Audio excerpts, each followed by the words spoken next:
देखिए, हमारी normally day to day life में ना हमारी बॉडी के सभी ऑर्गन्स के सेल रिप्रोड्यूस करते हैं, यानी नए सेल बनते हैं और पुराने अपना जो काम है वो करने की क्षमता खोते रहते हैं।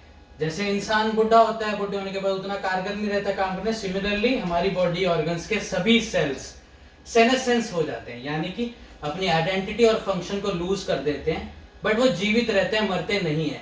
और इसीलिए धीरे धीरे करके जैसे जैसे हमारी उम्र बढ़ती है हमारे ऑर्गन्स फेल हो जाते हैं। और उसके अलावा हमारा गलत लाइफस्टाइल, एक्सरसाइज बिल्कुल ना करना और बहुत सा इन्फ्लामेटरी खाना खाना जो आप लोग हेल्दी समझते हो, जैसे रोज की आपके दूध की आदत, चाय की आदत, जो रोज चाय आप पीते हो वो आपको इन्फ्लामेशन देती है। आपके रोज सुबह का नाश्ता ब्रेड, मक्खन, नॉन वेज, अंडे और पता नहीं क्या क्या आप दूध में घोल के आजकल सप्लीमेंट के नाम पे लेते हैं, ये सब चीजें आपको इन्फ्लामेशन देती है।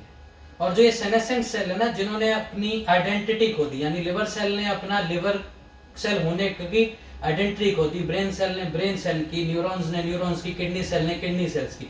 जैसे जैसे एज बढ़ती है, अगर आप किडनी का टेस्ट कराओ EGFR लोगों का कम आता है। वो क्यों आ रहा है? क्योंकि आपके सेल्स ने अपने जो उसकी क्वालिटी है, आइडेंटिटी है, वो खो दी है और वो फंक्शन करने की क्षमता को धीरे धीरे खो रहा है। अब इससे प्रॉब्लम क्या है? अब प्रॉब्लम ये है, एक तो हमारी एजिंग फास्ट हो जाती है और हमारे ऑर्गन्स फेल हो जाते हैं।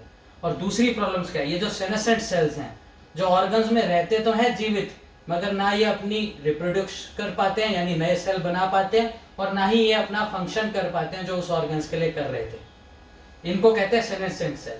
अब टाइम के साथ ये सारे सेल्स बिना आपकी गलतियां के, गलतियां तो जो आप कर रहे हो तो है ही है इन एडिशन, बिना आपकी कुछ खान पीन की बहुत प्योरेस्ट खाना खाने के बाद भी ये सेल्स एक तत्व छोड़ते हैं जिनको साइटोकाइंस कहते हैं। ये बहुत स्मॉल मॉलिक्यूल्स होते हैं जो कि हमारे सेल्स के आसपास इकट्ठा होकर सेल्स को डैमेज पहुंचाते हैं, यानी इन्फ्लामेशन देते हैं।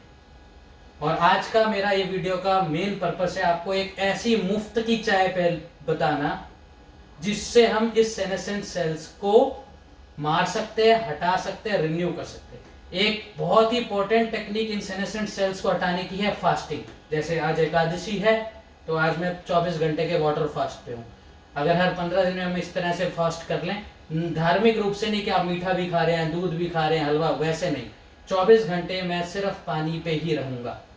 या फिर इस तरह की बिना चीनी की गर्म चाय पी सकते हैं जो बिना।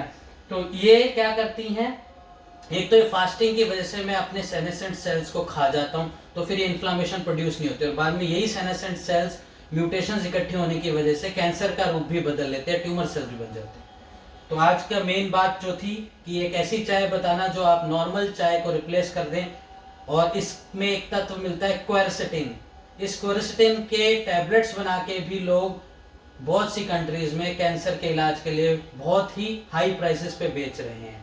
मैं आपको ये एक फ्री मुफ्त की चाय बना के दिखा रहा हूँ जिससे आप इन सेनेसेंट सेल्स को और इनकी इन्फ्लामेशन को जरूर खत्म कर देंगे। और इनकेस आप या आपके किसी परिवार में कैंसर है तो उससे लड़ने की बहुत ही पोटेंट ये एक सिंपल सी एंटी कैंसर टी है। ये क्या है? ये अमरूद का पत्ता है। मेरे पड़ोस में एक पेड़ लगा है, अमरूद फल तो आएगा महीने साल में एक बार या 2 बार जब उसका सीजन होगा, बट ये चाय आप बड़े आराम से बना सकते हो। आप इन पत्तों को तोड़ लीजिए छोटे छोटे पीस में, इस तरह के किसी भी हमाम दस्ते में छोटे छोटे पीसेस में कूट लीजिए। इसको कूट के इसमें इसको उबालना नहीं है, आप पहले से पानी को गर्म करके उबला हुआ पानी लीजिए, इन पत्तों में डाल के इसको ढक के 5 से 7 मिनट के लिए छोड़ दीजिए ताकि इसका सारा एक्सट्रैक्ट इस पानी में आ जाए। उसके बाद इसको आप चाय, ये देखिए कैसे कलर इसका चेंज हो गया पानी, मैंने ये 5 मिनट पहले रख दी थी। इसके बाद इसको छान के आप इन पत्तों को हटा के इसको इस तरह से, देखिए पत्ते आपको दिख जाएंगे, ये पत्ते हैं जैसे मैंने पहले कूट के रखे थे। इसमें आप चाहें तो अपनी मन मुताबिक इसको चाय बना के गर्म पानी डाल के और इसको पी सकते हैं। और ये इतना क्वेरसेटिन युक्त है कि अगर आप रोज इस चाय का 1 या 2 बार सेवन करें तो इसके अनगिनत बेनिफिट हैं। क्वेरसेटिन के अलावा इसके फिजिकल बेनिफिट ये है कि ये एक एस्ट्रिंजेंट टी है, मतलब कि आपके मसूड़ों में अगर पायरिया है तो ये पाइलिया को भी दूर करती है। इसके अलावा आपके बहुत से ऑर्गन्स को डिटॉक्स भी करती है, आपके लिवर को अच्छा करती है, आपकी और भी कई बीमारियों से इसको बचती है। तो मेरी आप लोग सबको ये सलाह है, और आप बताइएगा अभी इसको इस्तेमाल करके कि आपको इसका कैसा स्वाद लगा। और ये बहुत ही पोटेंट एक एंटी कैंसर टी की तरह हम सबको डेली यूज करना चाहिए, और अपनी नॉर्मल चाय को रिप्लेस करते हैं। इवन इतनी पोटेंट है कि ये ग्रीन टी से भी ज्यादा बेनिफिट है। और कहाँ आप इतनी महंगी महंगी चाय खरीदते हो, और ये बिल्कुल मुफ्त आपके पड़ोस में फ्रेश पत्ता मिलता है। ठीक है, चीयर्स, ट्राई कीजिए और मुझे भी बताइए।